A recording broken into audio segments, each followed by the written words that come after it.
Alright, so I am doing a little bit of commentary on my short film Limbo. It's a 1-minute film, so it should be a pretty quick video. Again, kind of underbaked the script a little bit and concept, but you know, you own those mistakes when you get older. Let's take a look. I really liked this effect with the title. I just did that with like a turbulent displacement thing in Premiere Pro, really common effect. So this is Jen Letherer, who was my professor at Spring Arbor. And this is her house. She was gracious enough to let me and 2 guys come and film in it and just have this kind of like quick roll of her dying in a bed and doing this voiceover. Here you can really see the influence of the movie The Fall, which is, if you follow me on Letterboxd, you can see that within my top 4 movies is Tarsem Size, The Fall. Love that movie. It's a movie that when I first watched it, I just knew that it was something different and crazy and unique and like really opened my eyes to what cinematography can be,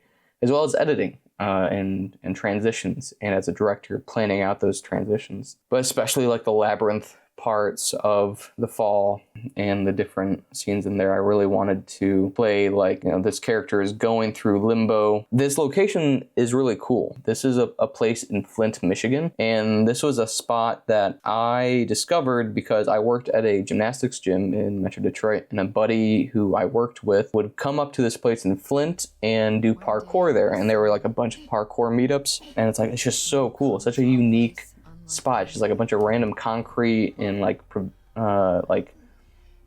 amphitheaters and like random stuff. And so it's just like super photogenic. And so you just shroud it in darkness and it comes out to be like this weird labyrinth type place. So Joshua Swift helped me as DP. And this is my first time working with Josh. I knew that he was like super talented and like a DP who was highly recommended from the class a year behind me. He brought some lights that were really cool that I thought we would need like a generator to like light up this whole place. And so like I packed up this whole big generator to use in this outside park, and we didn't even need that. So that was cool. Another note about and story about this location was that there were a bunch of homeless people here. This is kind of when you get creative and you also bring in your kind of Christian ethics and your Christian values, and you brainstorm how to get what you need without disrupting other people. So this is like 1 a.m.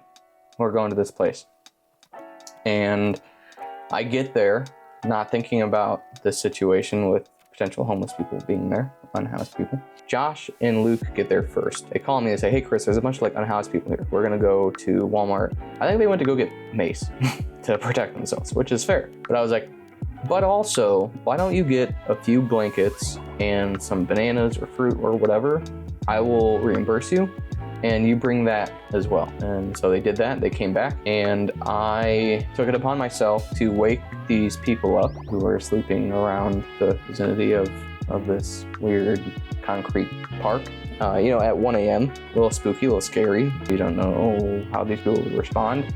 If they're living on the street, you could guess that they might have some, you know, defensive reactions to that, which would be totally fair. So I would gently nudge them and wake them up, and I would say, "Hey, we're shooting a film, just a ragtag project. Would you mind moving to the other side in this area that we're not using? And also, here is a blanket and some food for you to enjoy." And they were super nice. They were like, "Oh yeah, man, no worries. I'll scoot over there. Thanks for the blanket and thanks for the banana." It's just a way to like figure out when you come to problems like that, it's like, these are people that you're dealing with. They're not just like logistical problems to solve. There is a wisdom in protecting yourself in situations like that, because you honestly don't know if they're in the right mental health state or not, or even sober state. So it makes sense to want to defend yourself.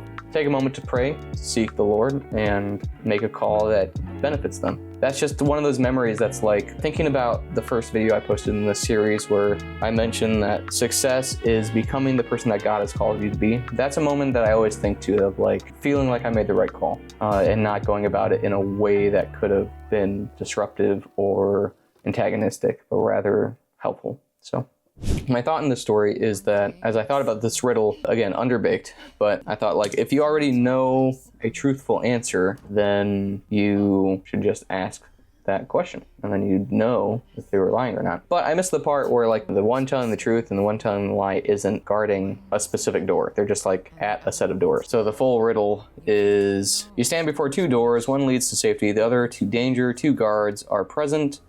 One always tells the truth, and the other one always lies. You may ask one guard one question to determine the correct door. What should you ask? And the meaning behind the riddle, I'm just looking this up online. Puzzle is about logical deduction and overcoming deception by using indirect questioning. It teaches that sometimes, rather than asking for direct truth, you can work around uncertainty by factoring in opposing forces.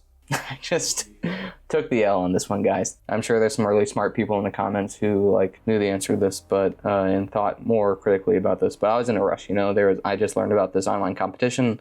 I had this quick idea. I wanted to shoot something that was like The Fall, but in black and white. And I was like, this is kind of like creepy and weird and cool, and I have an idea, and I'm just gonna go for it. And these are the decisions that you make as a creator of like, I would much rather have this film where I misunderstood something and didn't do things logically in terms of story, in terms of like understanding this riddle. I would much rather have this film and learn from that mistake rather than not have a film at all. It's like, yeah, I have to swallow my pride and confess to y'all that, you know, I goofed. But there's something that I'm proud of in this film. The story is not it, but collaborating with Jen Lefterer is one thing I'm proud of. Having a story that I engaged with unhoused people in a very humane way, I'm proud of. And I got to demonstrate that to Josh and Luke, who they didn't necessarily know what to do in that situation. And I just came up with this idea that, you know, a quick prayer over. And I'm proud of the visuals. I think Josh did a great job, did an excellent job. And I bought a really cool jacket for this film. I'm proud of those things. I'm not so proud of a sloppy story. I would much rather have this sloppy, imperfect film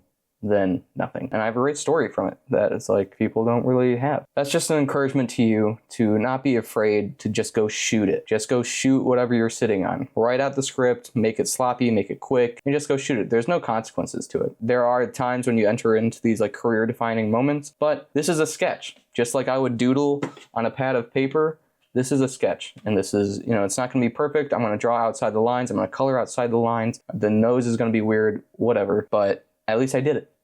And I'm proud of that. Anyways, towards the end of the film, my buddy Moody, who's a buddy from high school, helped me out with the two guards role. Moody in high school, we played soccer together, and he got into like mega shape. The dude was ripped, and I was like, hey, you're looking pretty fit, and I have this like random role. Would you want to help me out in this little 1-minute short film thing? And he was like, yeah, sure. And he was like excited to do it. He wanted to show off those abs that he worked so hard for, which I think is great. Josh, the DP, said he had a costuming friend who could help me out with the props, and so I paid them a little bit of money, which was probably more than I should have spent on this little project. They made that little shoulder thing and did that helmet, and they like made it gold. What's wrapped around his waist is just a blanket. I was at the studio. I had to just borrow it because I was like, I don't have anything for the waist down, and that's kind of necessary. So that's just a blanket.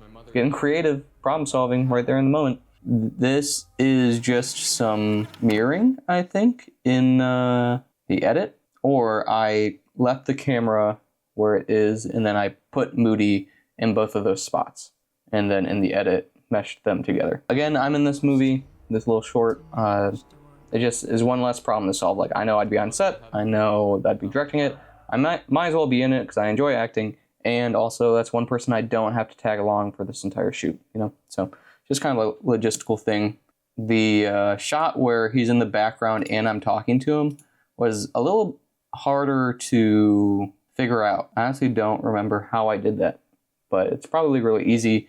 Just like, you know, masking and that kind of thing. Not a hard effect. Nothing I do is like super hard. Anyone can figure out what I do for editing. And the door opens up to heaven and he goes on to see his mom. Yeah, so I made this for like a Film Riot 1-minute challenge or something like that. Again, it was like last minute, underbaked idea. I think it's got things that I'm proud of it, and it's got some things that I'm not so proud of. I really enjoy thinking about the process of making it and going through the process of helping people out late at night and surprising them with blankets, and I hope that that blessed them.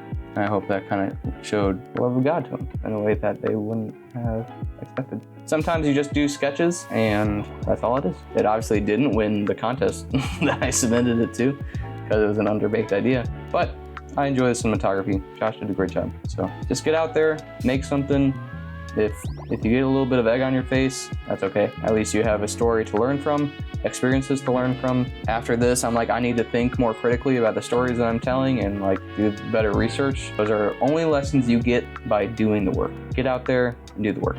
I'll see you in the next video.